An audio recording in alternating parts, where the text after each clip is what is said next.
Muy buenos días, un saludo para todo nuestro pueblo y en especial para los representantes de la prensa cubana cuando estamos en la víspera del Día de la Prensa Cubana, un homenaje a la Fundación Paul Martí del periódico Patria. Hoy es Día de la Defensa y tenemos varias actividades en las cuales participar como parte de todo el programa de preparación para la defensa que se desarrolla con participación popular en los momentos tan difíciles que estamos viviendo. Por lo tanto, hoy tenemos todo un compromiso con entrenamientos, actividades y también un grupo de ejercicios. Pero teníamos el compromiso de continuar informando a la población sobre la actualidad nacional. Recuérdense que el mes pasado hicimos una comparecencia de prensa donde abordamos todo un grupo de problemáticas de la situación del país. Y ahí nos comprometimos a que sistemáticamente en diferentes espacios se iban a estar dando informaciones al respecto. Después de la comparecencia de prensa que yo di en aquella ocasión, un grupo de compañeros de la dirección del gobierno, viceprimeros ministros, estuvieron ampliando la información que dimos y sobre esa base se fueron construyendo todo un grupo de consensos, de informaciones, de aclaraciones sobre las preocupaciones de la población. Ya ha pasado un mes aproximadamente de aquel momento en que habíamos sobre todo centrado la atención en todo un grupo de medidas y de acciones que se implementaron para enfrentar el bloqueo energético y la escasez de combustible. Hoy podemos ratificar que hace más de 3 meses que no entra ningún barco de combustible a nuestro país y que estamos trabajando en condiciones muy adversas que tienen un impacto inconmensurable en la vida de todo nuestro pueblo. Por lo tanto, bajo esas condiciones, bajo esa situación en que estamos trabajando, es que queremos también ofrecer información y ajustes que hemos tenido que hacer también a aquellas medidas que en aquel momento se plantearon y que están dadas por la prolongación que ha tenido este bloqueo económico y por la prolongación también de su efecto al estar en esta cantidad de tiempo sin combustible, y eso es precisamente el propósito de este encuentro. Quiero aclarar además que el mismo va a tener seguimiento, o sea, no nos vamos a quedar en el abordaje de las preguntas que hoy nos puede hacer la prensa sobre la situación nacional, sino que cada uno de los aspectos que estemos tratando en el día de hoy, en esta comparecencia, en horas tempranas de la mañana, le estaremos dando continuidad a partir del próximo lunes con la presencia en diferentes espacios de los viceprimeros ministros, los ministros y otros agentes otros funcionarios de nuestro gobierno para ampliar en detalle todo lo que sea preocupación, duda, expectativa en nuestra población sobre los temas que se han tratado de nuestra actualidad. Y también mantendremos en el momento oportuno otro encuentro como este, que como ya le dije, hay la intención de sistematizarlo. Muchas gracias por acceder a este encuentro, los compañeros de los diferentes, compañeras y compañeros de los diferentes medios que hoy están aquí presentes con nosotros, y creo que podemos pasar a la ronda de preguntas. Buenos días, presidente, y a todos los presentes. Creo que podemos empezar. Legañoa nos había solicitado la palabra inicialmente. Adelante, presidente de Prensa Latina.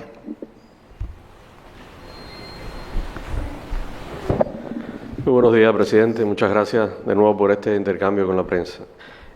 Acabamos de ver hace unos minutos a través de la televisión cubana una intervención suya con un anuncio que un poco queda pie a la pregunta que yo traía, que es en el caso de las conversaciones con el gobierno de Estados Unidos, y usted acaba de anunciar que han iniciado un grupo de intercambio. Mi pregunta sería, ya que se anunció que ya hay intercambios, si estamos hablando de un proceso de diálogos sostenidos que se van a conversar, ¿cuáles serían los temas o esa agenda, esa hoja de ruta en ese sentido, y los principios para ese diálogo con el gobierno de Estados Unidos? Ahora, una pregunta interesante, es una pregunta de actualidad. Yo creo que es la información con que se ha levantado hoy la población cubana en primera instancia recibiendo y sobre la cual se seguirá profundizando. Pero yo creo que es importante, primero, porque ha sido Legañoa una de las personas que ha estado hablando sobre el tema sistemáticamente, es que nosotros estamos informando exactamente el momento en que estamos en ese proceso. Porque sobre este proceso han existido muchas especulaciones también, y nosotros tenemos, como ha sido siempre una práctica del liderazgo de la revolución, no responder a campañas que busquen manipulación o que busquen especulación, y siempre informar exactamente los momentos en que estamos. Estos son procesos que se hacen con mucha discreción, son procesos largos, que hay que iniciarlos primero estableciendo contactos, que haya posibilidades de canales de diálogo y que haya voluntad para el diálogo, y todo eso lleva un tiempo.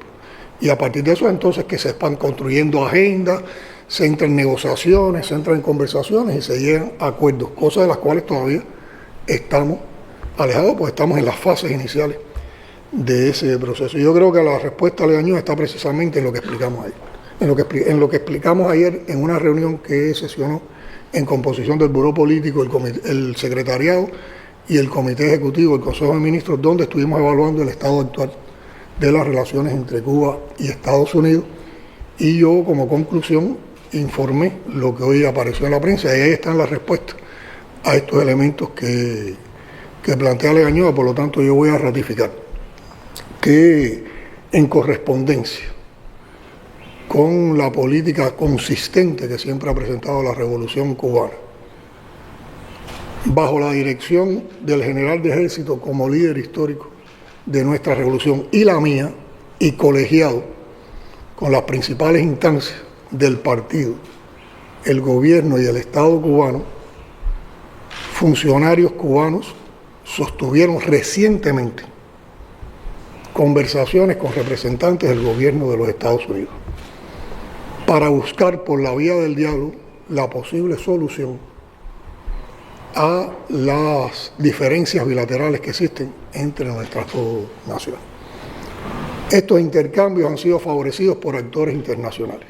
Y aquí me quiero detener. Siempre que hemos estado en situaciones tensas en las relaciones con los Estados Unidos, aparecen esfuerzos por buscar canales de diálogo, por buscar conversaciones. No es la primera vez que Cuba entra en una conversación de este tipo. Yo creo que la más reciente, el ejemplo más reciente, fue la manera en que el general de ejército condujo las conversaciones con el presidente Obama en una etapa muy reciente, y todos sabemos los resultados que dieron esas conversaciones. Bueno, ahora también algún grupo de actores internacionales favorecieron el desarrollo de esos intercambios. ¿Cuáles son los propósitos que estamos siguiendo con estas conversaciones, con los propósitos que nos hemos planteado?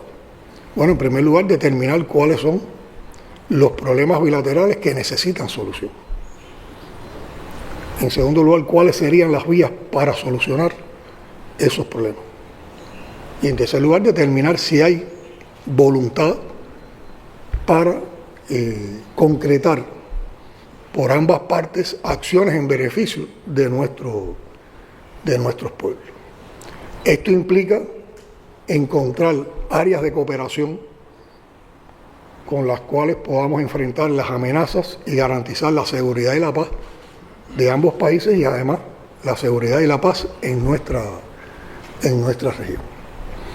Como explicaba anteriormente, no ha sido ni será práctica de la revolución responder a las campañas especulativas. Esto es un proceso muy sensible que se aborda con discreción, con la discreción que lleva en cada momento. Se aborda también con sensibilidad y con responsabilidad y mucha seriedad, porque es un problema que afecta a los vínculos bilaterales. Afecta a los vínculos bilaterales, y además de esto lleva un esfuerzo fundamental, arduo, tenaz, para poder avanzar en soluciones. Por lo cual también tenemos que encontrar la construcción de espacios de entendimiento que nos permitan avanzar en el proceso, y además de eso alejarnos de la confrontación. En esos intercambios hemos expresado nuestra voluntad de continuar el proceso bajo los principios de la igualdad y el respeto a los sistemas políticos de ambos países, a la soberanía, a la autodeterminación, tomando también el criterio de reciprocidad y en apego al derecho internacional. Ese es el momento en que estamos ahora en relación a las conversaciones o al diálogo con los Estados Unidos.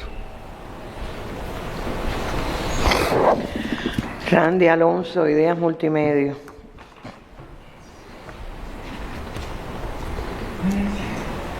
Saludos, presidente. Bueno, además de esta noticia, que por supuesto ya está generando titulares desde que salió la información hace unos minutos, hay temas nacionales también que son de interés para nuestro pueblo, y creo que el más urgente, el perentorio, tiene que ver con la situación energética. Es decir, en estos días se ha incrementado el horario de apagones, hemos tenido que enfrentar muchas contingencias. ¿Qué efectos prácticos está teniendo en el país? Usted hablaba hace 3 meses no entra combustible. ¿Qué efectos prácticos está teniendo en nuestra economía, en nuestra sociedad, la decisión de Estados Unidos de reforzar el bloqueo energético? ¿Cómo se está enfrentando? ¿Cuáles son las alternativas propias que tenemos para poder, de alguna manera, atenuar ese crecimiento de los apagones y el efecto práctico en toda la sociedad cubana en este momento? Indudablemente, Landy, yo diría que es el tema que más incomodidad, que más malestar está causando en nuestro pueblo en estos momentos. Y tiene que ver, insisto, con el bloqueo energético, con el recrudecimiento que en la situación energética nos ha planteado ese bloqueo energético. Es una situación para la cual nos veníamos preparando de antemano, y sobre eso explicamos todo un grupo de propuestas, de acciones, de medidas que estamos desarrollando en los momentos actuales. Pero vamos a hablar qué es lo que ha cambiado, por ejemplo, del momento en el que yo expliqué en la comparecencia anterior hasta ahora con relación a esta situación que, como tú bien definías, se ha agravado en las últimas 2 semanas particularmente. Bueno, en primer lugar, hace 3 meses que no entra combustible al país. Por lo tanto, nosotros estamos generando energía eléctrica en el horario diurno con crudo nacional y nuestras termoeléctricas. Y además el aporte de las fuentes renovables de energía, que es considerable y, como habíamos dicho un momento, se ha movido entre un 49 y un 51% en los días, en dependencia también del sol y en dependencia también, que es otro elemento que tengo que explicar, de cómo ahora podemos manejar en medio de situación de inestabilidad del sistema electroenergético nacional esa energía de los parques fotovoltaicos para regular frecuencias y evitar los blackouts, que fue un elemento nuevo que se introduce en estas últimas 2 semanas y voy a explicarlo posteriormente. Y por la noche, bueno, y Energas, que forma parte del uso del gas acompañante de la extracción de nuestro crudo nacional. Y por la noche estamos solo generando con las termoeléctricas y Energas. Ahora, adicionalmente a eso, antes de la semana pasada, a nosotros nos habían quedado determinadas disponibilidades de fuel oil y diésel que las estábamos empleando en 2 emplazamientos fundamentales para el sistema electroenergético nacional, que son los motores de generación distribuida que tenemos en Moa y un sistema de motores que tenemos en el Mariel. 3 meses sin entrada de combustible, se agota el diésel y se agota el fuel oil. Por lo tanto, sale un número considerable de megawatts con los que estábamos generando, sobre todo para el horario pico y el horario por la noche, salen de ese sistema de generación. Y ponen el sistema en una situación de mucha inestabilidad. Fíjense, nosotros habíamos logrado mantener en enero y febrero niveles de apagones no superiores a los de diciembre. Habíamos controlado la situación de una manera efectiva con las estrategias que habíamos trazado, que no quiere decir que no había apagones. Si había apagones prolongados, pero no en la magnitud que hemos tenido en los últimos días. Al cesar la generación de estos 2 bloques de motores, de estas 2 estaciones de generación distribuida, que son las únicas que habíamos podido emplear hasta ahora, recuerden que nosotros hemos recuperado y tenemos disponibles más de 1.400 megawatts de generación distribuida, que no hemos podido emplear en todo este tiempo por la falta de combustible, por las consecuencias de ese bloqueo energético. Si nosotros dispusiéramos de combustible, tendríamos en los horarios de la noche 1.400 megawatts más de generación que nos sacarían del pico, o sea, en el pico habría un déficit de los 500, 600, 700 megawatts, pero pudiéramos cerrar las noches y pudiéramos cerrar las madrugadas y las afectaciones fueran mucho menores que las que tenemos en este momento. Al salir estas dos plantas de generación distribuida, el sistema se vuelve muy inestable. Y hay un día en que ocurre una salida brusca de Itera. Por lo tanto, las oscilaciones que provoca esa salida de Itera produjeron el blackout. Cuando vamos a recuperarnos del blackout, hace falta combustible en los grupos de las islas para poder ir dando algunas señales con las cuales puedan arrancar las termoeléctricas, se puedan sincronizar e incluso se puedan sincronizar los parques fotovoltaicos. Eso ya se hace con mínimos de combustibles que teníamos en los emplazamientos y que estaban previstos precisamente para situaciones de este tipo. Sí, bueno, superamos el blackout, se incorpora la guitera, pero como estamos en una situación de inestabilidad, sobre todo desde el punto de vista de variación de frecuencia, por ejemplo, en estos días en La Habana, una subestación se ha disparado y ha provocado la caída en varios circuitos a la vez. Cuando eso pasa, la gente nos critica.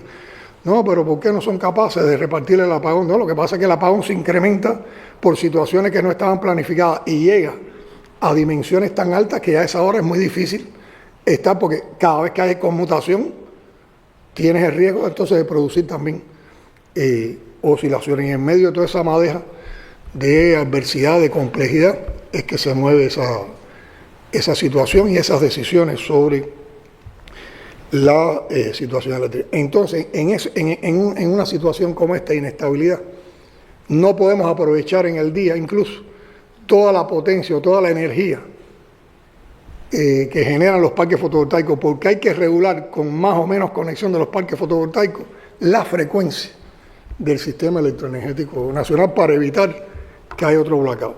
O sea, esas son las razones por las cuales el déficit de este momento es diferente al déficit que teníamos y que manejábamos en otro momento.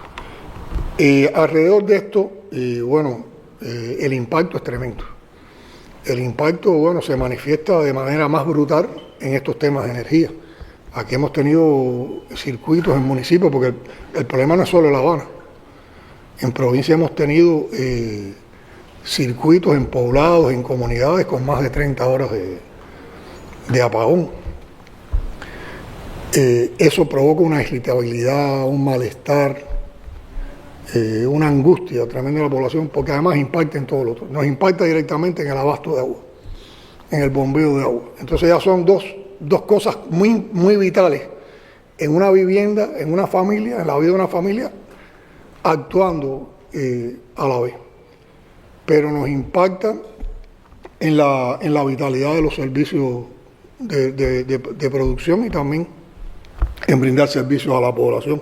Impacta en las comunicaciones, porque también las radiobases se quedan sin energía. Impacta en los servicios médicos, impacta en la educación, impacta en el transporte. Y así pudiéramos ir viendo cómo esto impacta transversalmente en todas las actividades cotidianas de las cubanas y los cubanos. Ahora yo les puedo decir que aquí no se apaga nada porque se quiera molestar a nadie, al contrario, se está haciendo lo imposible. Nadie puede imaginar, yo no soy capaz de describir, y solo lo puedo decir desde el punto de vista de los sentimientos y del respeto, pero yo no tengo palabras para describir el esfuerzo que hacen nuestros trabajadores de la Unión Eléctrica, que son titanes, que además hacen ese esfuerzo, se van por encima de la adversidad, pero tienen el problema en sus casas y en su familia.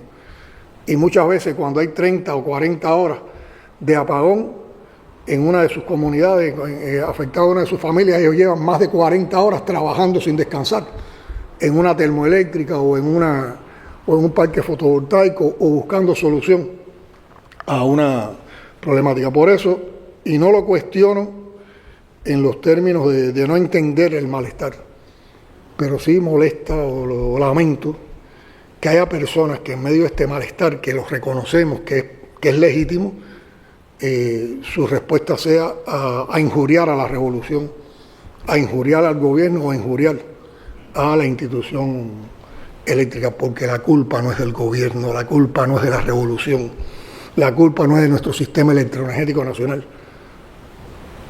Revolución, gobierno, trabajadores están haciendo un esfuerzo para superar lo imposible. La culpa es del bloqueo energético que nos han impuesto. Y yo preguntaría, ¿qué capacidades tendrían otros países de en medio de un bloqueo energético como este, que ya lleva 3 meses, más de 3 meses, tuvieran capacidad para mantener los niveles de generación eléctrica que hemos mantenido nosotros? Que solo han sido posibles por hacer un uso muy racional y yo diría hasta creativo, innovador, del crudo nacional, con el cual se están abriendo nuevas perspectivas, y por otra parte, toda la inversión que con un esfuerzo extraordinario en medio de estos tiempos de bloqueo recrudecido, el país ha hecho en una inversión que está provocando un cambio de matriz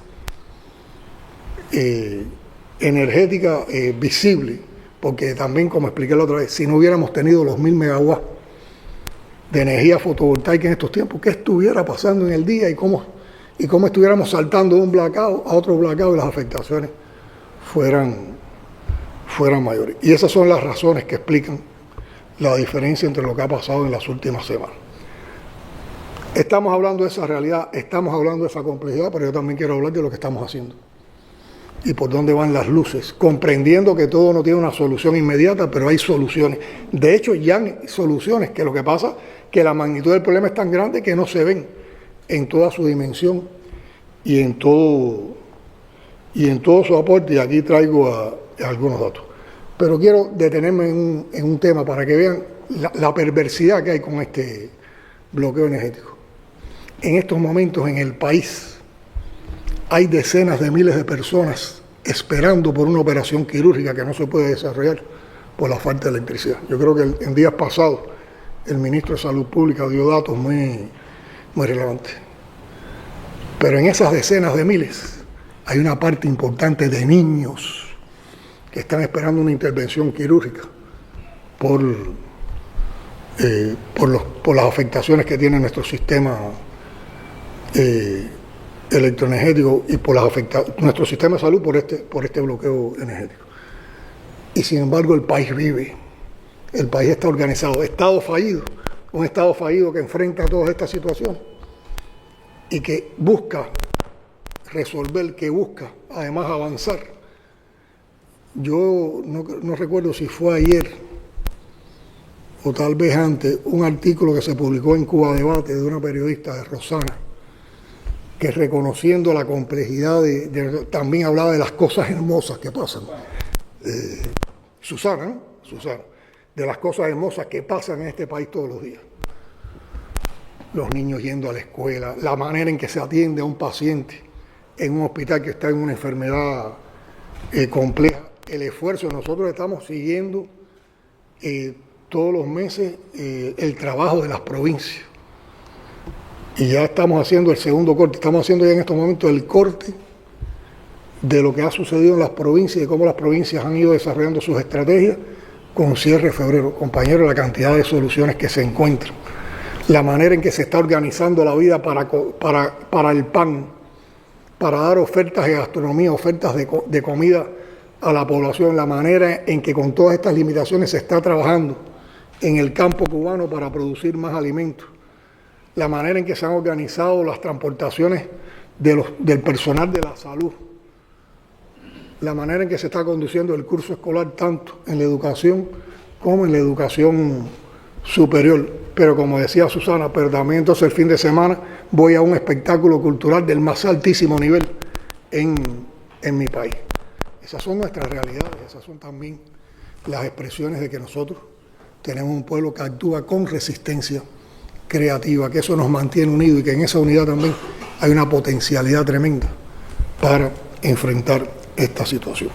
Entonces voy a hablar de lo realizado, y fíjense, de lo realizado en lo que voy a explicar, en los datos que voy a dar, con los que no quiero aburrir, pero son datos que más que todo muestran la continuidad que le damos a lo que ya habíamos explicado anteriormente, pero que son los resultados prácticamente de un solo mes. O sea que también saquemos la cuenta, si en un mes hemos avanzado esto, ¿cuánto más iremos avanzando en el resto de los meses? Y permítanme que vaya a algunos datos.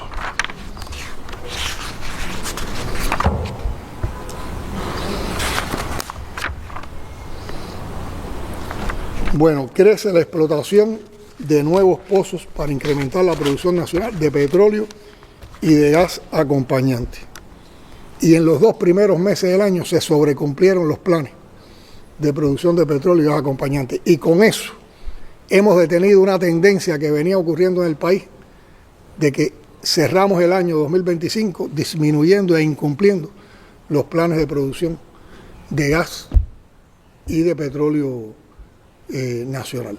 Esto es muy importante. Recuérdense que uno de los enfoques energéticos que dimos es que tenemos que saber vivir de nuestra fuente, y una de nuestras fuentes es ese crudo nacional y ese gas acompañante. Con el incremento del crudo nacional tendremos más crudo para explotar nuestras termoeléctricas. Y aquí es importante porque como parte de la recuperación de capacidades termoeléctricas, tal vez en el día de hoy o en el fin de semana se incorpora una nueva termoeléctrica, que es la termoeléctrica, una de las unidades de la termoeléctrica de Céspedes de Cienfuegos, que son 100 y tantos megawatts más, pero ya no es solo recuperar, es que hay que tener crudo nacional para que genere. Entonces todos estos incrementos nos van permitiendo que en la misma medida que vamos recuperando capacidades tengamos el combustible para la generación eléctrica en esas capacidades. Y con el gas acompañante, y después daré un dato, recuérdense que nos habíamos comprometido a crecer en 25.000 consumidores de gas manufacturado en la ciudad de La Habana. Ya eso está en práctica y hay un grupo de nuevos servicios que en un mes se han habilitado. Se han construido ya 4 tanques de la base de supertanqueros. Recuérdense, después del incendio la base quedó en una situación de total deterioro y necesitamos tanques para poder almacenar combustible. Se han recuperado 180, en lo que va de año se han recuperado 185 megawatts de generación térmica. Como decía, los parques fotovoltaicos están generando entre el 49 y el 51% de la energía en los horarios del día. Ya hay instalados 529 nuevos clientes de gas manufacturado en La Habana de los 20.000 previstos a los que vamos a llegar. En solo un mes, recuérdense que esto no es llegar y abrir una llavecita, hay que hacer conductoras, hay que hacer zanjas para las conductoras, hay que hacer todas las conexiones para llegar a una casa con gas manufacturado. Se ha logrado que casi todas las panaderías del país que estaban identificadas que podían ir a una transformación en el tipo de energía a utilizar para la cocción se han convertido. Y hay más de 715 panaderías que se han convertido a leña o a carbón. Se han instalado 955 sistemas fotovoltaicos en viviendas aisladas y en centros sociales que dan vitalidad a la actividad de atención a la población en los municipios. Por ejemplo, ayer cuando hacíamos el análisis con algunas provincias, ya hay provincias que han cubierto en un municipio sus policlínicos. Sus policlínicos ya funcionan con fuentes fotovoltaicas. Un grupo de instituciones sociales, hogares maternos, pero ya eso es una realidad, ya vamos por 955, además de un número de viviendas aisladas a las cuales también se le oferta este servicio. O sea, estamos hablando de policlínicos, hogares maternos, de ancianos, casas aisladas, áreas de cajeros electrónicos, estaciones de Texas para sostener las comunicaciones funerarias y otros centros. 120 niños con enfermedades que requieren constantemente climatización en sus casas ya tienen los módulos fotovoltaicos que le garantizan eso en su casa a las 24 horas y ahora estamos en otro levantamiento que está realizando el Ministerio de Salud Pública para extender este servicio a más familias. Se recuerdan que habíamos hablado de que había un grupo de trabajadores destacados, fundamentalmente de los sectores de la salud y de la educación, a las cuales se les iban a instalar 10.000 módulos. Bueno, se han instalado 10.034 módulos que ya están, ya esas personas reciben ese. En las próximas semanas se van a incorporar nuevas capacidades de parques fotovoltaicos. Hemos terminado un nivel de parques fotovoltaicos que están pendientes de toda la asistencia técnica de los proveedores y que ya están terminadas. En la misma medida que la asistencia técnica va dando las validaciones, se estarán sincronizando con el sistema electroenergético nacional. En ese orden de cosas, quiero destacar lo siguiente. Hay un programa, hay un proyecto que comprende la instalación, no es un parque fotovoltaico, comprende la instalación de estaciones de baterías para llegar a una cifra de 50 megawatts en acumulación de baterías. Esto es una energía que no es, esta acumulación es para regular frecuencia. O sea, lo que hoy estamos teniendo que hacer a costa de los parques fotovoltaicos, estas estaciones de batería ayudarían a eso y por lo tanto podríamos aprovechar más los parques fotovoltaicos y el sistema electroenergético estaría más estable. Ya se están cargando eléctricamente 8 de los 16 contenedores que completan ese proyecto. Por lo tanto, los primeros 25 megawatts de acumulación en batería para regular frecuencia los vamos a tener en los próximos días. Y se sigue trabajando en los otros 8 contenedores para completar los 50 megawatts que ayudarán a regular frecuencia y evitar caídas eventuales del sistema electroenergético. Próximamente se conectan 4 nuevos parques fotovoltaicos de 21 megawatts cada uno, por lo tanto eso da una cifra aproximada de 85 megawatts, y hay otros 3 parques fotovoltaicos de un total de 15. Los 15 en total aportarán alrededor de 85 megawatts, pero ya los primeros 3 parques de ese proyecto se van a terminar y eso aportaría 15 megawatts más. O sea que estamos hablando en días, antes que termine marzo, de que estamos incorporando más de 100 megawatts al sistema electroenergético nacional con fuentes fotovoltaicas. Se establecieron un grupo de tratamiento diferenciado que estimula las inversiones residenciales de fuentes renovables de energía y también para el ámbito estatal, tanto en lo residencial como en el ámbito de los proyectos empresariales de los negocios. Estas acciones o estas medidas que se tomaron están orientadas en tres ámbitos fundamentales. Un ámbito es el arancelario, o sea, se libera de aranceles todas estas importaciones. Otro ámbito es el de usar una tarifa preferencial de pago por el sistema electroenergético nacional que, teniendo instaladas estas capacidades, además de la que usa, pueda generar y pueda aportar al sistema electroenergético nacional, o alguien que haga una inversión para generar para el sistema electroenergético nacional. Y la otra comprende un grupo de impuestos, de tributos, que llevan un tratamiento diferenciado a los que importan, a los que instalan, a los que dan servicio a estas fuentes renovables de energía. Bueno, en un levantamiento que no está completo y que varía todos los días, ya hay 2.247 entidades privadas, estamos hablando de negocios privados, que tienen fuentes, sistemas fotovoltaicos para desarrollar su actividad. Hay más de 900 empresas estatales que disponen de sistemas fotovoltaicos para acometer sus actividades. Hay 6.765 viviendas ya conectadas al sistema electroenergético nacional mediante sistemas fotovoltaicos. Hay 636 bombeos solares a la población, estos son sobre todo en acueductos de comunidades.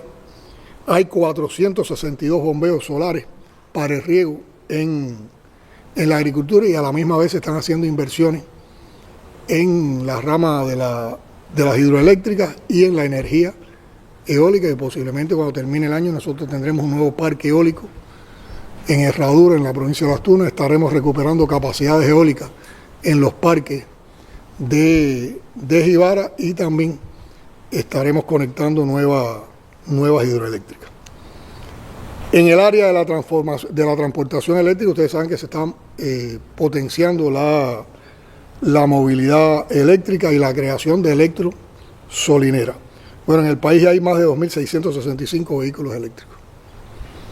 Hay más de 21.600 motorinas eléctricas. Muchas de estas, que son particulares, las formas no estatales las han puesto a disposición de servicios para la población ante los gobiernos locales en un grupo de territorios.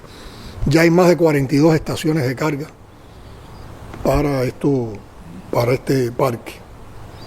Y lo que estamos planteando es que cada parque automotor que funcione con energía eléctrica no se conecta al sistema electroenergético para cargarse, sino que tenga la posibilidad de ir a una electrosolinera que funciona con energía solar y por lo tanto no es una carga adicional para el sistema electroenergético.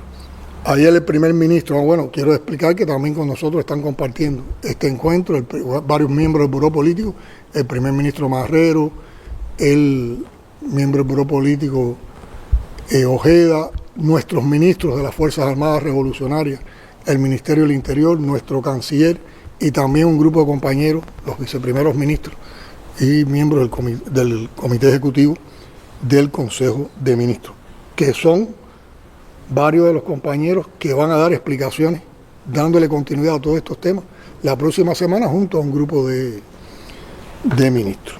Bueno, Marrero ayer me compartió una información que no la voy a dar completa, pero por ejemplo se ha hecho una inversión en 400 autos eléctricos, de los cuales ya estarán arribando los primeros días, en los próximos días, los primeros 100 aproximadamente, que lo vamos a dedicar al traslado de pacientes con hemodiálisis en todos los lugares del país. Por lo tanto, estaríamos independizando un servicio tan sensible a la población como la hemodiálisis de la dependencia de combustible fósil. Por supuesto, estos vehículos eléctricos que se van a emplear en esos servicios van a tener también tiempo disponible para ayudar también en otros servicios de salud. Ahora que hablo de estas cosas que tienen que ver también con la sensibilidad de la gestión de gobierno hacia los problemas de la población, qué extraña dictadura somos, que en medio de esta situación nos estamos preocupando porque los pacientes con hemodiálisis tengan una solución, porque los policlínicos tengan una solución, porque los servicios básicos a la población tengan una solución. También se van a incorporar 150 triciclos eléctricos y 15 microbuses para transporte de pasajeros. Esto se adiciona. Ustedes saben que sistemáticamente en estos meses se han ido incorporando este tipo de medios al transporte en varias provincias. Pero aquí quiero destacar una cosa. Estos son equipos que se compran los componentes, pero los ensamblamos en el país. Por lo tanto, es lo que aportamos a los servicios a la población, pero es un desarrollo que va teniendo también nuestra industria. Y en la medida que avancemos estaremos incorporando más componentes de fabricación nacional y menos de importación, y nos abre nuevas posibilidades. Además hay diseños cubanos, la industria militar está aportando en eso y también el Ministerio de Industria. Y 34 furgones eléctricos para cargas. O sea que resumiendo, sin querer atiborrarlo, con más datos, se confirma que estamos trabajando en varios frentes para enfrentar la situación energética, para dar solución al complejo escenario que vimos. Todos demandan inversiones financieras que hay que hacer en medio de la complejidad, por lo tanto también hay que estar evaluando qué entra, dónde lo ponemos, en qué magnitud lo podemos poner, pero todo eso, como he explicado, si hablamos de lo que se ha hecho en un mes, demuestra que se ha emprendido de una manera acelerada y prioritaria. Y aunque la situación es compleja y no se resuelve de golpe, pero se irá solucionando paulatinamente. Y destaco, en ningún momento hemos renunciado a nuestro derecho soberano de tener suministros de petróleo por importación en Cuba, que todavía son necesarios. Todavía con todo esto que estamos montando necesitamos petróleo para que haya más vitalidad en todos los procesos de la vida nacional. Joel García, director del periódico Trabajador. Bueno, buenos días, presidente. Buenos días. Tengo pendiente una visita a tu medio. Sí, estamos ahí esperando. Bueno, la pregunta está relacionada sobre todo al perfil propio del periódico. Usted explicaba toda la situación de la energía, del combustible, pero hay muchos centros, empresas que se han paralizado, algunas incluso han tomado medidas de reducción de personal, y aunque la legislación cubana protege a los trabajadores, la pregunta estaría enfocada a qué más pudieran hacer directivos, empresarios, que no se hace para evitar interrupciones laborales masivas que puedan haber en el futuro a partir de que la situación puede seguir siendo tensa. Yo voy a complementar la respuesta a tu pregunta también, porque es parte de los objetivos editoriales de ustedes. También qué papel tienen que jugar los sindicatos en este momento para apoyar todo eso que tú estás razonando en tu interrogante. Bueno, una vez más volvemos, y es repetitivo, pero eso es nuestra realidad. Volvemos a las afectaciones del bloqueo energético y su impacto en la vida, en un ámbito de la vida de nuestro pueblo, que es el ámbito productivo y el de la oferta de servicios. Se ha reducido la actividad productiva. Sin energía ningún país puede producir en las magnitudes de la normalidad. Se reducen también las posibilidades de servicios, y todo eso ha implicado hacer ajustes laborales.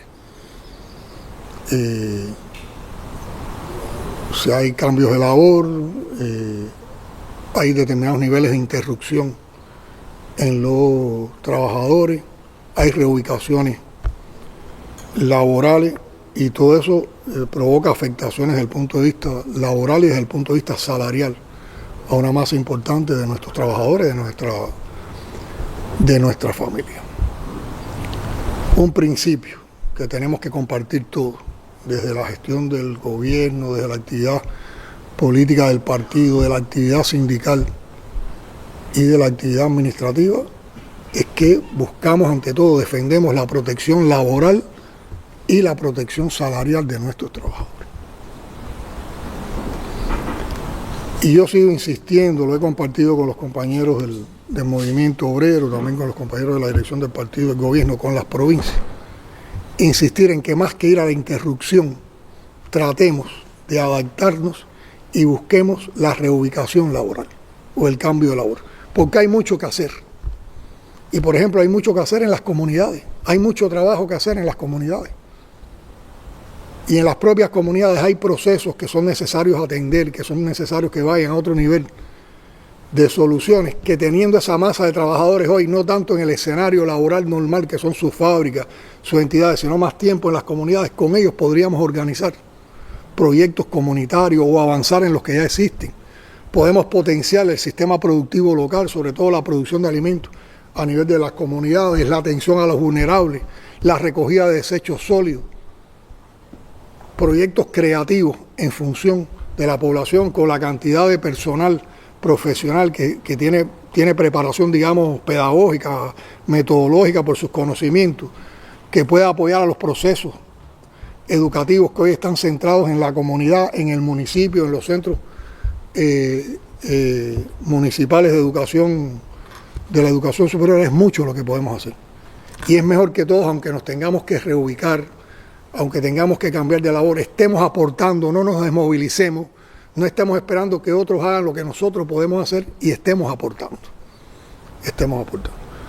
Nuestra legislación laboral comprende un grupo de tratamientos especiales. Por ejemplo, en el caso de las unidades presupuestadas, durante el primer mes, para quien ha quedado sin reubicación laboral, se le paga el 100% del salario, y a partir de ese mes se paga el 60%, eso lo asume a partir de la aprobación del Consejo de Ministros por solicitud, por análisis del Ministerio de Trabajo y Seguridad Social, pero son trámites que se hacen en corto tiempo, lo asume el presupuesto del Estado. Y eso es una protección que se da y que lo pueden utilizar todas las entidades presupuestadas. Pero en el ámbito empresarial tenemos tres fuentes que pueden ayudar en esto, que no creo que siempre se utilizan, tal vez no sean de total dominio, y sin embargo fueron fuentes que utilizamos en la COVID.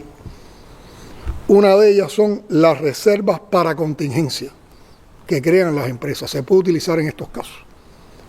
El otro es las reservas no utilizadas, que son reservas que crean las entidades empresariales a partir de sus utilidades, una cosa que ellos han generado con sus utilidades que también puede ser empleada para esto. Y el tercer fondo son los fondos de compensación que existen en estas empresas. Yo creo que si articulamos lo que puede aportar el presupuesto y articulamos también estas tres modalidades que tienen las empresas, podemos entonces lograr un justo, un adecuado tratamiento laboral y salarial a los trabajadores en las condiciones en que están.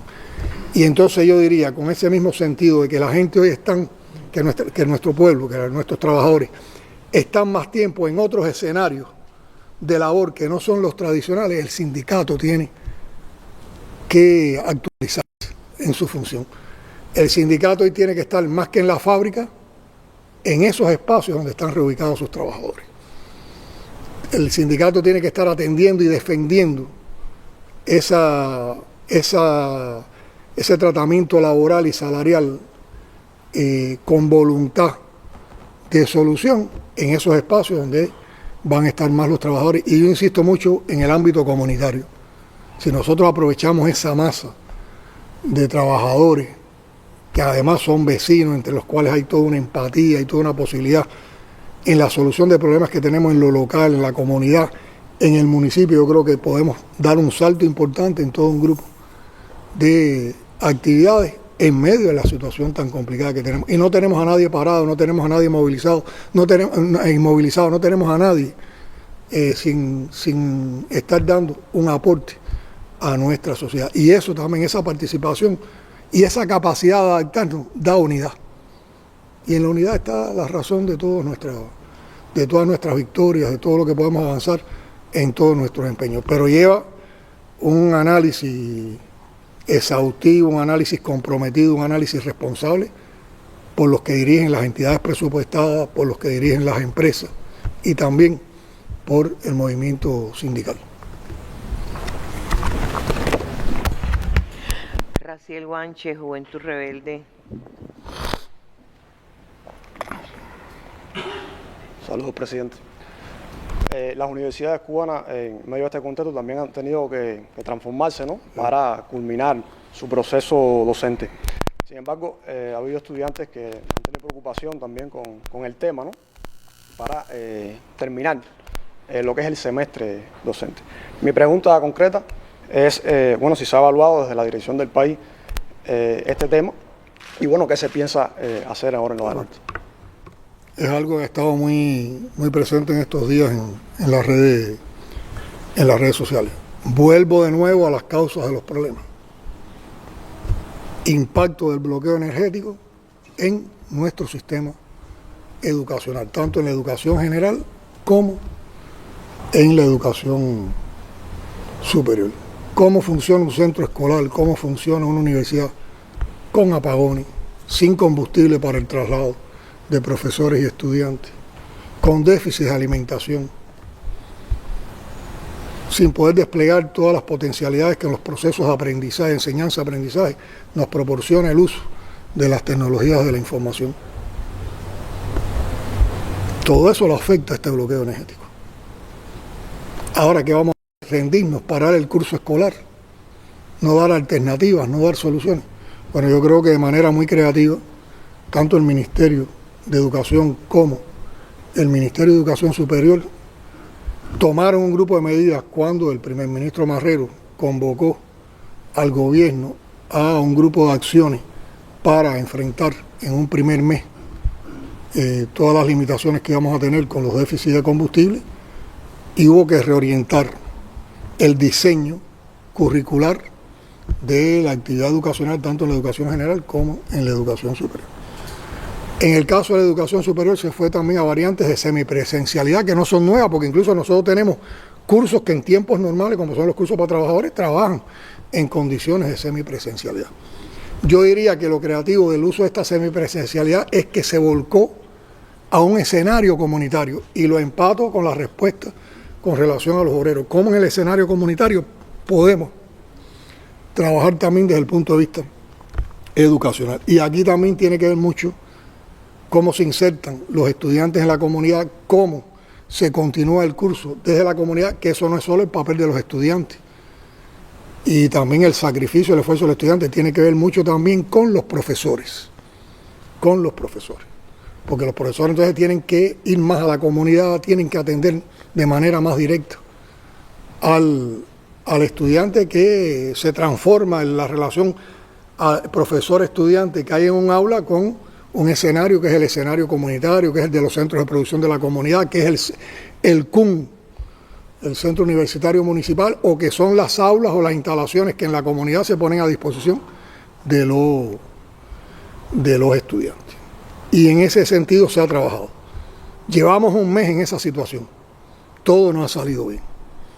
Hay lugares donde ha funcionado mejor y hay lugares donde han existido lagunas, no ha habido toda la atención directa y eficiente, y ha provocado preocupaciones en profesores, en estudiantes y en familias cubanas, también en el ámbito de los profesores y en el ámbito de los estudiantes.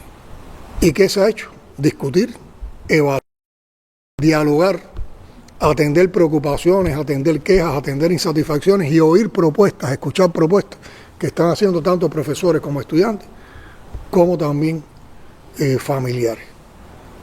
A insistir más en buscar qué potencialidades hay en cada comunidad. Todas las comunidades no son iguales. En cada comunidad, en cada municipio, para poder apoyar estos procesos de reorganización. Y en virtud de eso, tanto en el Ministerio de Educación como en el Ministerio de Educación Superior, se han actualizado las medidas, las acciones que está encabezando el gobierno en el país. Y la próxima semana, para dar más detalles, para yo no entrar en los detalles organizativos, para entrar en más detalles sobre estas transformaciones y todo lo que se ha planteado rectificar a partir de la discusión y el debate que ha existido, lo van a informar la ministra de Educación y el ministro de Educación Superior en próximas comparecencias la semana que viene. Ahora, quiero garantizar, y más un día de una fecha tan histórica en Cuba, como hoy 13 de marzo, y lo que significa para el movimiento estudiantil cubano, para el movimiento universitario, que en aquella fecha, en medio de una dictadura, creció apoyando el movimiento 26 de julio y poniéndose al lado de las causas del pueblo cubano, y heroicamente lo que hizo la Federación Estudiantil Universitaria, el directorio estudiantil. Creo que confirmar esto en un momento como este significa que para la revolución cubana y en nuestro proceso de construcción socialista, la educación y la educación superior son prioridades y las vamos a seguir manteniendo como una prioridad. Y estos son momentos temporales que nos imponen el cerco energético, pero en cuanto haya condiciones para superar esta situación, volvemos a la presencialidad, volvemos a las aulas, volvemos a desarrollar los procesos con toda la experiencia educativa, que además es referente para América Latina y Caribe, para el mundo, de nuestro sistema educacional y de nuestro sistema de educación superior. Valia Martínez, Cubavisión Internacional.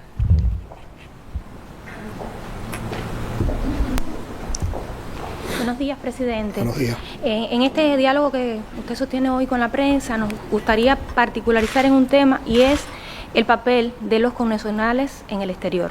Y yo creo que en este complejo escenario también han jugado un papel relevante. Mi pregunta concreta sería ¿qué papel reconoce el gobierno cubano en esta comunidad, tanto en el apoyo económico a sus familias, como en la defensa de una visión más objetiva sobre Cuba frente a campañas mediáticas y políticas que buscan aislar el país? Gracias. Interesante pregunta. Yo recuerdo que en la comparecencia anterior, cuando hablamos de las transformaciones que es necesario impulsar ahora en nuestro modelo económico y social, planteamos este campo, este ámbito, el de la relación con los cubanos residentes en el exterior, como una de las más importantes y de las más decisivas que tenemos que hacer. Bueno, hay que decir, hay que explicar esto desde los elementos de actualidad. Indudablemente, la cifra de cubanos residentes en el exterior o que prolongan su estancia en estos momentos ha sido creciente, es numeroso. Y por lo tanto es nuestra responsabilidad como gobierno acogerlos, escucharlos, atenderlos y propiciarles que tengan un espacio de participación en el desarrollo económico y social de nuestro país. a partir de su disposición de hacerlo, de su disposición a participar, a partir de sus posibilidades de participación. ¿Qué distingue a la mayor parte de esta comunidad de cubanos que residen en el exterior o que durante un tiempo radican en el exterior? Bueno, muchos de ellos son profesionales o técnicos, son un componente fundamental de la fuerza de trabajo calificada que ha formado la revolución con nuestro sistema educacional. Son personas que mantienen su arraigo cultural, su identidad con la cultura y con la nación cubana. Son personas que mantienen una relación con la patria en momentos difíciles como estos que estamos viviendo y en otros. De ellos ha llegado expresión solidaria, expresión de apoyo, expresión de denuncia ante las presiones, ante las políticas que tratan de condenar a nuestro pueblo. Y el vínculo con esos cubanos residentes en el exterior no es nuevo. Recuérdense que Fidel, el comandante en jefe, en el año 78 inició un proceso de diálogo con la comunidad cubana residente en el exterior. Yo tengo lo he dicho en otras oportunidades, lo dije en el último encuentro en que participamos con la comunidad cubana en el exterior, que fue hace 2 años más o menos, aquí en La Habana, que yo siempre guardo en mi memoria de joven aquel encuentro de Fidel con los maceitos, con la brigada Antonio Maceo cuando vino a Cuba, que está reflejado en un documental hermosísimo, donde hay varios momentos de dirigentes de la revolución reunidos con ellos, pero está ese último encuentro de Fidel con ellos cuando ya van a salir a tomar el avión y Fidel les dice: con ustedes la patria ha crecido. Y a eso se remonta esa voluntad de vínculo y de diálogo y de participación con esa comunidad residente en el exterior. Después eso ha tenido, en el transcurso de estos años, momentos importantes con las 4 ediciones que ha tenido la Conferencia Nación y la Emigración, que se ha propuesto incluso hasta cambiarle el nombre, porque no se ven como emigrados, se ven como parte de la nación.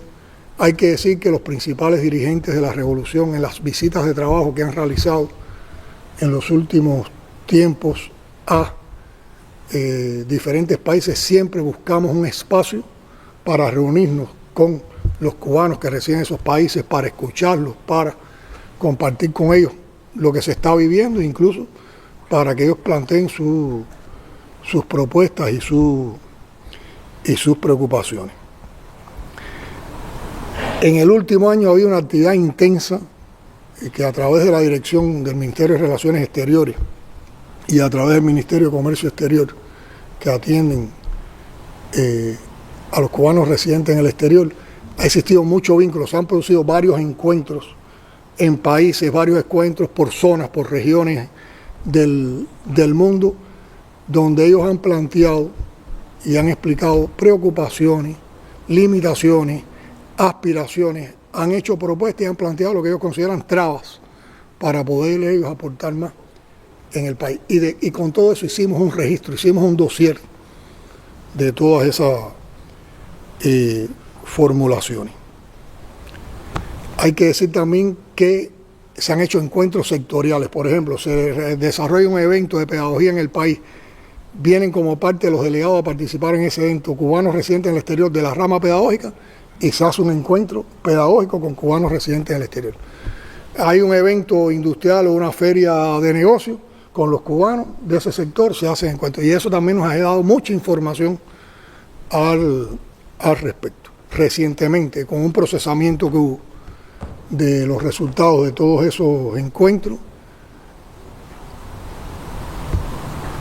hemos hecho un análisis en el Buró Político y en el gobierno del país, y creo que con las nuevas medidas que se van, o las nuevas acciones que se van a dar a conocer, resuelven, yo creo que casi en la totalidad, los planteamientos que han hecho los cubanos residentes, y facilitan mucho la presencia de ellos y su participación en el programa de desarrollo económico y social del país.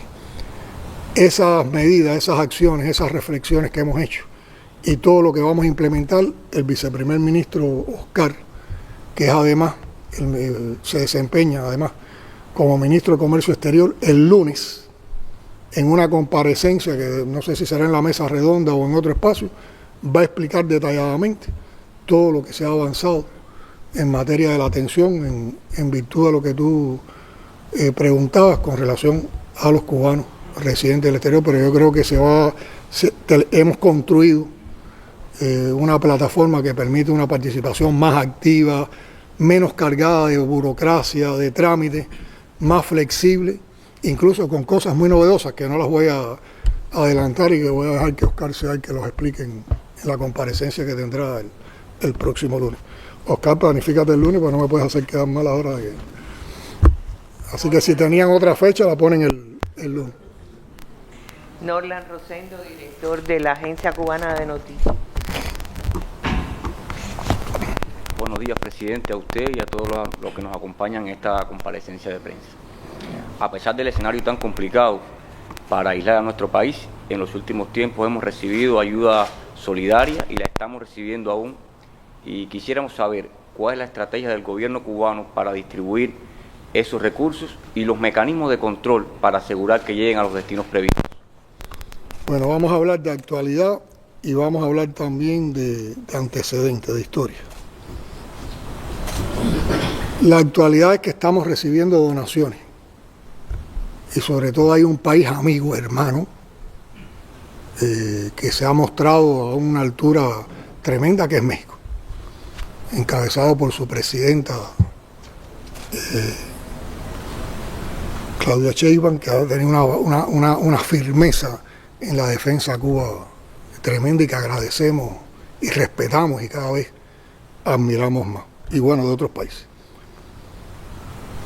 Y también como un elemento de actualidad es que alrededor de eso se molestan fuerzas de derecha y comienza la intoxicación mediática alrededor del uso y el destino de las donaciones, sobre todo en medios de derecha, y tratan entonces de articular con un supuesto mal manejo por parte de Cuba, tratan también de atacar a los gobiernos, a los países que nos ayudan de esta manera.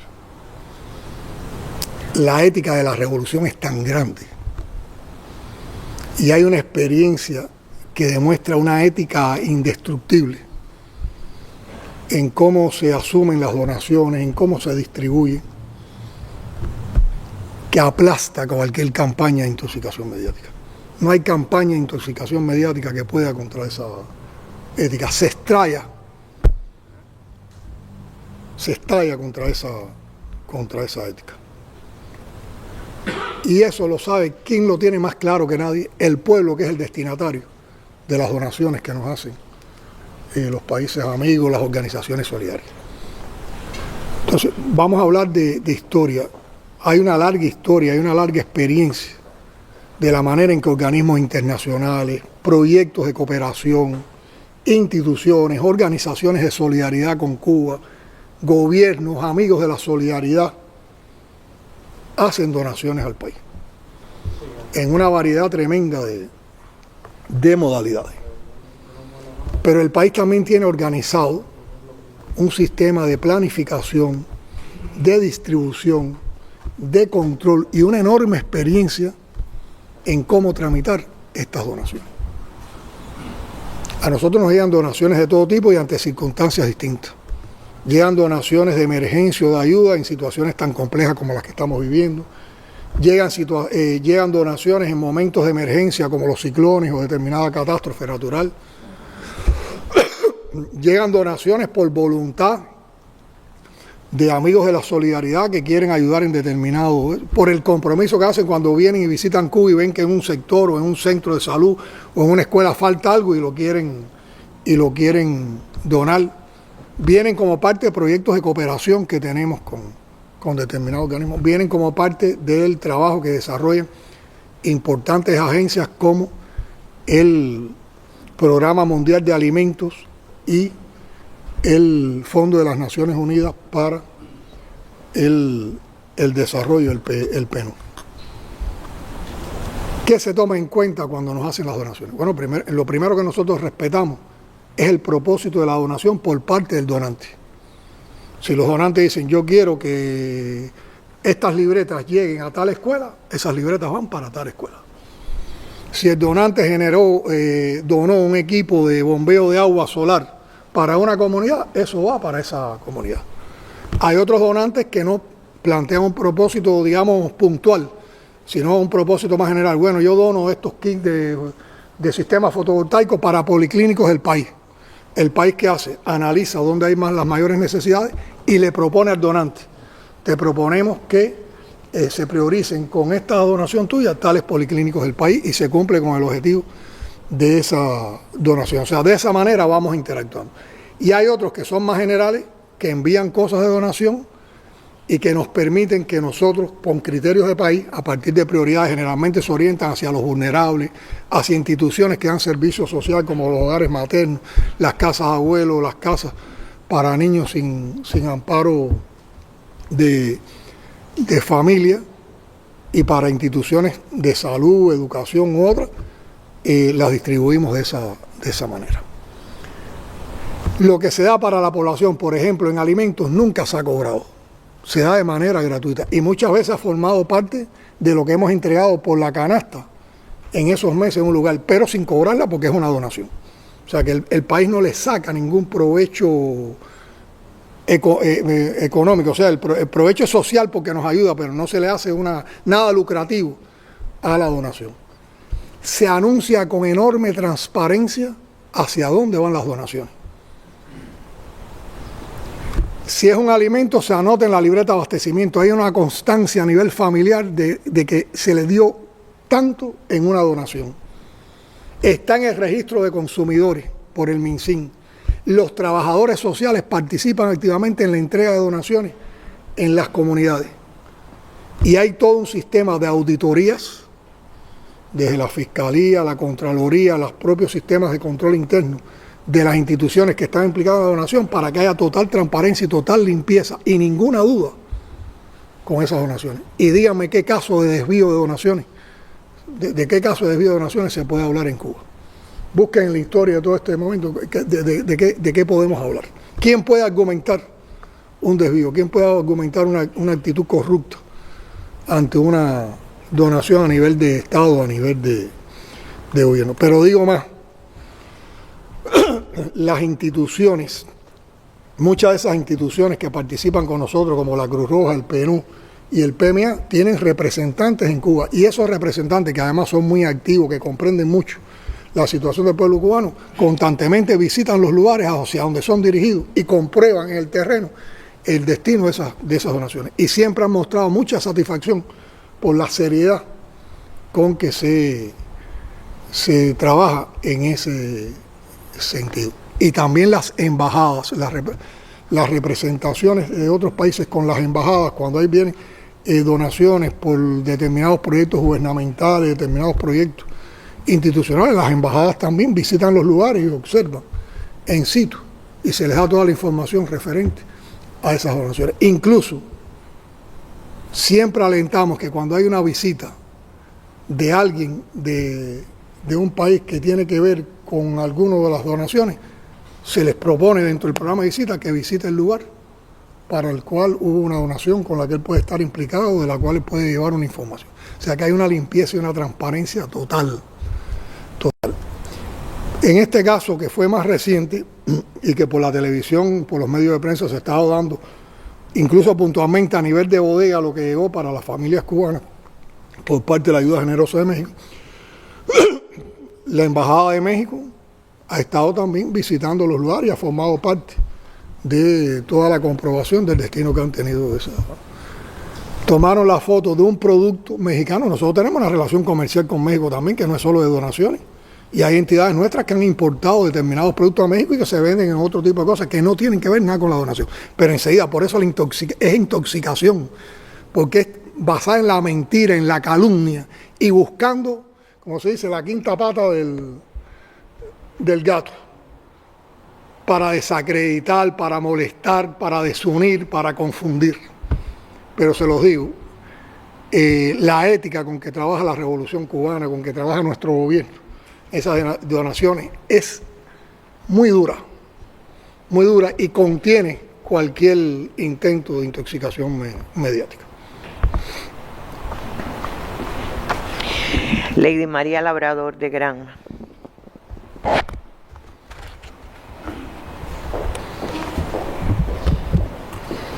Sí, gracias. Buenos días. Saludos para usted, presidente, y también para todos los que nos acompañan. Bueno, hace unos días atrás se dio a conocer en el país un hecho que realmente llamó la atención, no solo a lo interno, sino también fuera de nuestra frontera, que fue el intento de infiltración terrorista que aconteció acá en nuestro territorio. Un tema que también, como usted ha comentado, fue objeto de toda una campaña de intoxicación y demás, pero que bueno, oportunamente se dieron a conocer todos los elementos. Nos gustaría que usted comentara un poco en qué punto están hoy las investigaciones sobre este hecho y bueno, sería interesante saber también si existe una colaboración entre Cuba y Estados Unidos para esclarecer este tipo de hechos. Te voy a contestar y también te voy a dar una visión personal que tiene que ver también con los sentimientos y los valores de nuestros combatientes. Bueno, el hecho en sí es tal como se ha reflejado, una infiltración armada con fines terroristas, una infiltración financiada y organizada desde territorio de los Estados Unidos. Como se presentó en la denuncia en la televisión, venían fuertemente armados, por lo tanto eso demuestra sus intenciones y rompe la falacia con que algunos personeros de la derecha contrarrevolucionaria cubana en los Estados Unidos quisieron decir que venían a buscar familias. Primero, con la cantidad de armamento y equipamiento que traían, no cabía ninguna familia en la embarcación. Y segundo, hay que venir a buscar a Cuba familias armadas, con explosivos, con fusiles de asalto, con todo el equipamiento militar que vinieron. Se creen que somos tontos, se creen que somos bobos, se creen que se puede confundir un pueblo entero con tanta mentira y tanta artimaña. Y sus intenciones eran asaltar unidades militares y centros sociales, para crear confusión, para crear malestar, para sembrar miedo. Y es un intento de agresión. Se ha establecido un proceso penal con todas las garantías del debido proceso. Para los detenidos han tenido la posibilidad de fueron de inmediato informados los familiares y los familiares han tenido todos los contactos con ellos.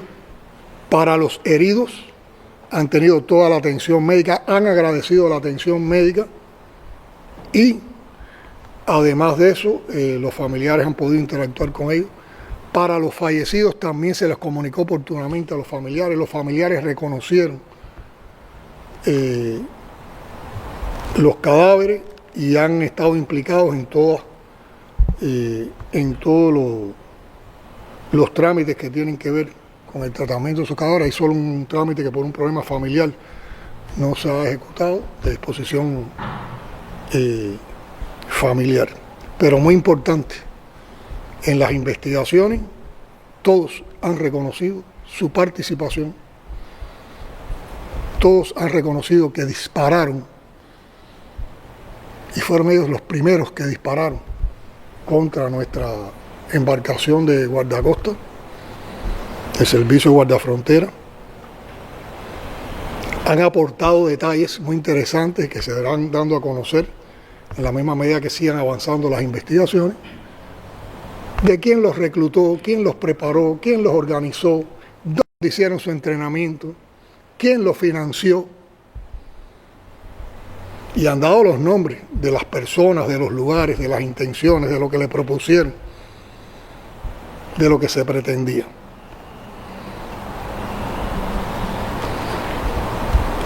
Dos de los detenidos están incluidos, están declarados en la lista nacional de personas y entidades designadas como terroristas que tiene nuestro país y han sido circulados también a instituciones internacionales.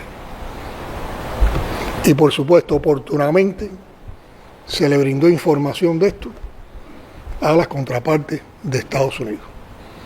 Las contrapartes de Estados Unidos han estado informadas, han agradecido la información que se les han dado, han planteado por vía consular, ¿no? Es el término exacto, diplomática consular, han planteado su disposición de participar de conjunto en el esclarecimiento de los hechos y estamos a la espera de una posible visita ya anunciada, ¿no?, de expertos del FBI para participar en el esclarecimiento y las investigaciones con nuestras fuerzas del Ministerio del Interior.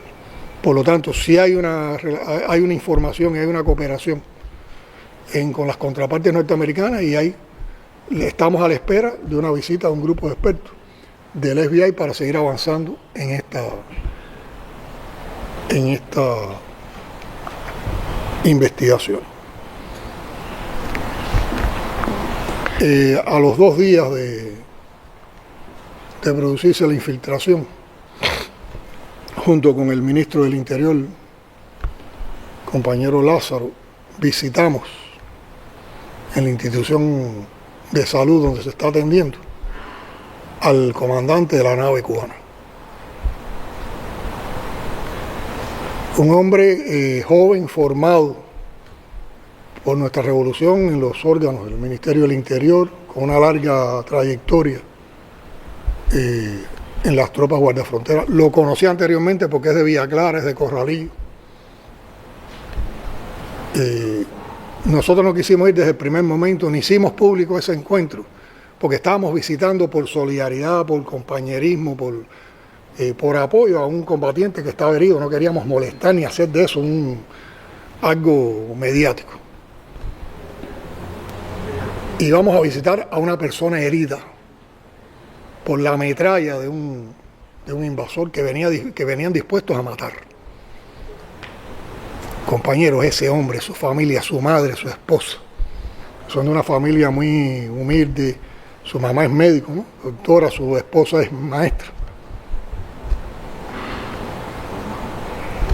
Se desbordaba en explicarnos, no su herida ni su dolencia, el cumplimiento del deber.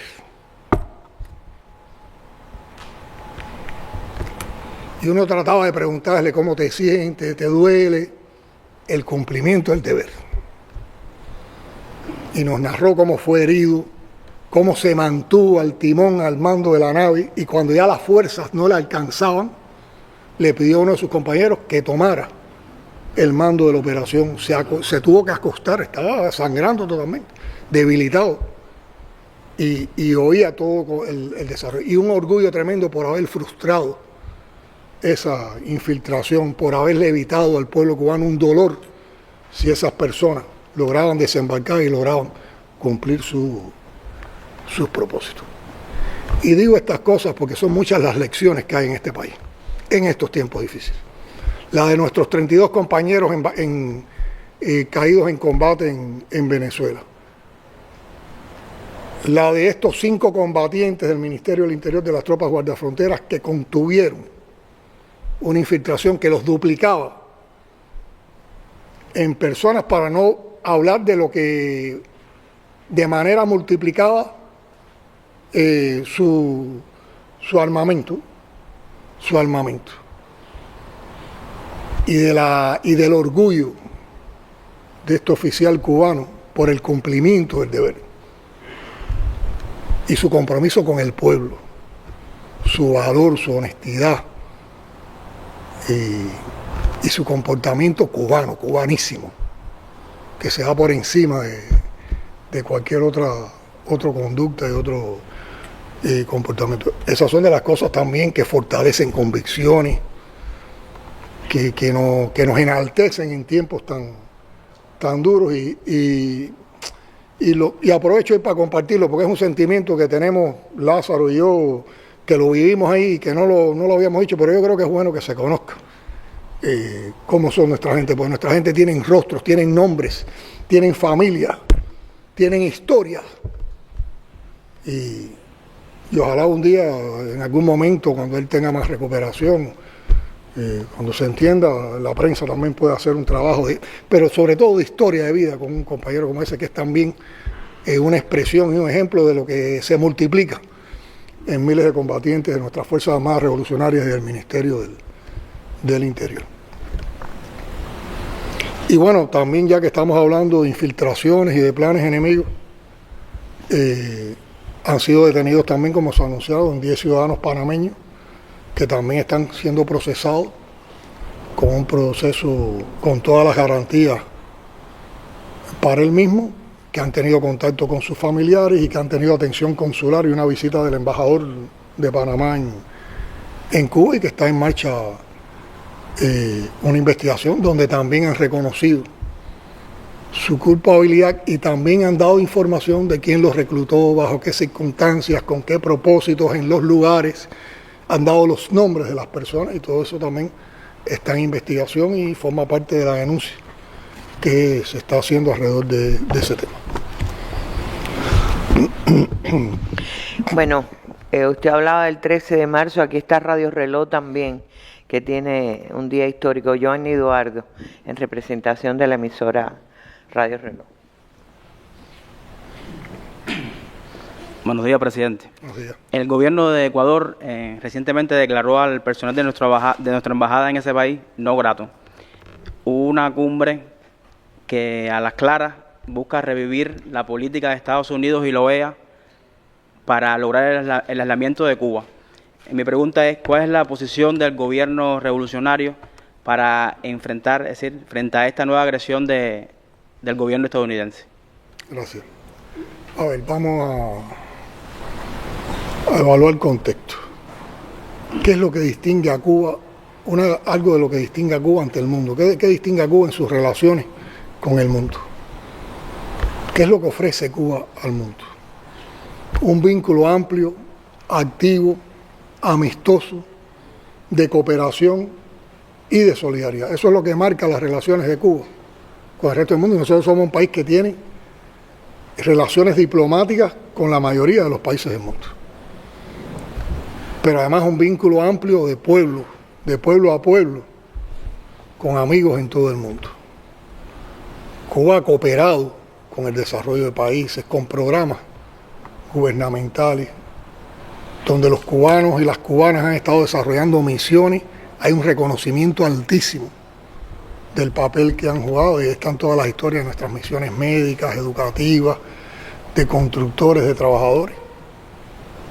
De igual manera, en los lugares donde fuimos a luchar por solicitud de gobierno, sobre todo en el África, en países africanos, hay un reconocimiento a cómo actuaron nuestros combatientes, nuestros oficiales. Por lo tanto, yo diría que hay un sentido y lo que distingue a Cuba son precisamente esas virtudes, esos valores que provocan admiración hacia Cuba, no rechazo. Ese es el sentimiento que se predomina en la mayoría de esas relaciones y de los que participan en esas relaciones. Por supuesto, en América Latina y el Caribe, la patria grande, nuestra América, esos vínculos son más fuertes, son más íntimos, son más cercanos, tienen que ver con toda la historia de cada uno de nuestros países, con todas las relaciones. Y ahí en la historia, yo recuerdo cuando estuvimos en México en un acto por el grito de Dolores, como tanto López Obrador en aquel momento presidente como yo, cuando hicimos nuestras palabras, había una cantidad de hechos que enlazaban a nuestros países, a México y a Cuba, pero eso se puede hablar de Angola, eso se puede hablar de las misiones internacionalistas, eso se puede hablar en cualquier lugar del mundo. De eso hablan con dolor los hondureños que han quedado ahora desatendidos porque su gobierno retiró la brigada médica de Honduras, o de países caribeños que ahora van a quedar sin la atención de los médicos cubanos, que reconocen que es vital para sus sistemas de salud la presencia de personal de la salud cubana. Ahora, en la historia también hay que reconocer que los gobiernos de Estados Unidos, desde que triunfó la Revolución Cubana, los gobiernos, pues han sido todos los gobiernos, ha insistido mucho en tratar de aislar a nuestro país. Y recordemos los primeros años de la Revolución, la enorme campaña que hubo, recuérdense los sucesos de la OEA y recuérdense cómo México mantuvo con dignidad las relaciones con nuestro país. Parece que la historia se repite.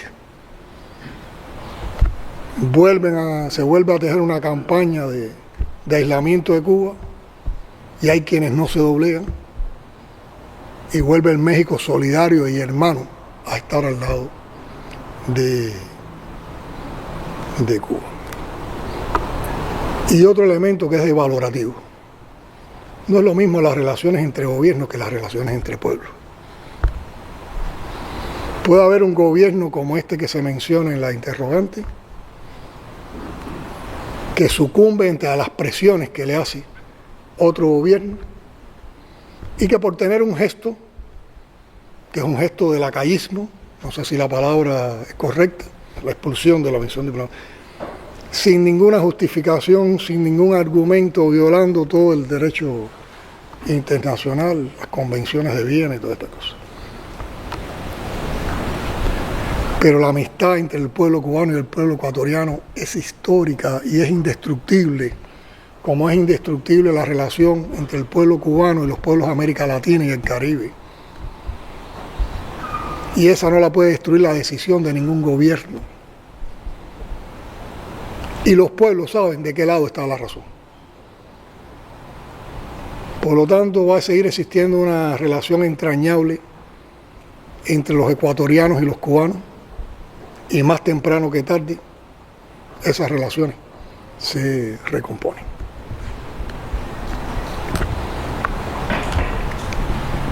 Recuérdese, nosotros tenemos que participar en el Día de la Defensa. Bueno, si nos da una pregunta más, queda De acuerdo. Radio Rebelde. Jesús Mato. Muy buenos días, presidente. En la jornada de ayer, el Ministerio de Relaciones Exteriores publicaba una nota que decía: en el espíritu de buena voluntad, de estrechas y fluidas relaciones entre el Estado cubano y el Vaticano, el gobierno de Cuba ha decidido liberar en los próximos días a 51 personas sancionadas a privación de libertad. ¿Qué nos puede comentar al respecto? Sabemos que se trata de una práctica habitual en nuestro sistema de justicia penal.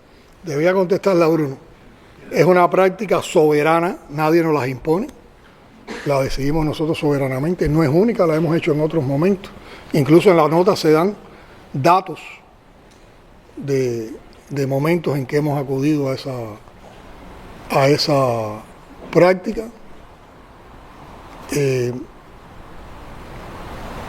Es soberana, la hacemos en este momento por las explicaciones que se dan en la nota y sencillamente responde a nuestra vocación humanista y a la manera en que la revolución trata con justicia. Caso, fíjense, está reconociendo que son personas que han mantenido una buena conducta y nosotros reconocemos en nuestras normas legales los beneficios a las personas que cumplen sanción por determinada conducta. Como siempre, prepárense ahora va a venir la intoxicación mediática, la búsqueda de relaciones con otros hechos, la distorsión de las realidades, pero tranquilo, hemos tomado una decisión soberana y ahí está. Bueno, yo les propongo terminar y nosotros tenemos que ir a las actividades de la defensa, aquí están nuestros jefes militares y hay todo un programa. Agradecerle a los representantes de la prensa, sobre todo cuando sabemos que ustedes están en una jornada de actividades por el Día de la Prensa Cubana, que mañana tengan un provechoso Día de la Prensa Cubana y vamos a seguir manteniendo este tipo de encuentros. Ahora también, como habíamos anunciado aquí, viceprimeros ministros, Marrero también, y otros compañeros de la dirección estarán ampliando la información sobre todos estos temas. Y hay una agenda, hemos tirado la agenda pública, hemos revisado, hay más de 15 temas que podemos estar abordando, hay preguntas sobre, la gente está preguntando sobre las transformaciones, por dónde van. De hecho, hemos hablado de algunas de ellas hoy, bueno, los temas de la situación actual, el tema de las desigualdades, la vulnerabilidad, entre otros. Nos vemos próximamente y muchas gracias a todos. Muchas gracias al espacio de Buenos Días por darnos esta oportunidad.